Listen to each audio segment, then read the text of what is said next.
không bận tâm. Chẳng em sẽ phải từ thương lấy mi, chẳng em sẽ phải thấy sống vì ai. Tình người khác để yêu thương thật sự không khó khăn gì, nhưng với em chỉ muốn anh mà thôi. Thời gian sống không anh thật sự là điều quá khó với em bây giờ, vì nhiều lúc cô đơn nên lại trở về yêu đuối hơn em ngày xưa.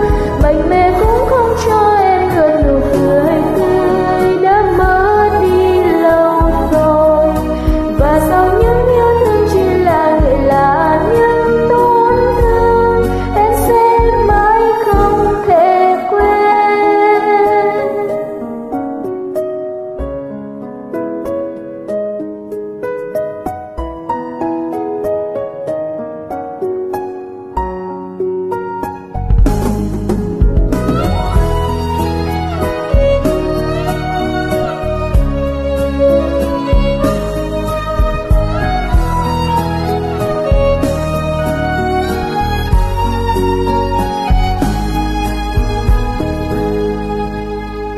Sự mạnh mẽ nhưng em vẫn là con gái, giờ em mất anh còn biết dựa vào ai.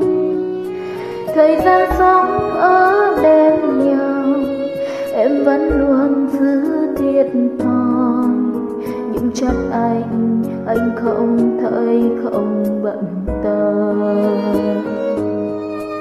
Chẳng em sẽ phải từ thương lấy mi,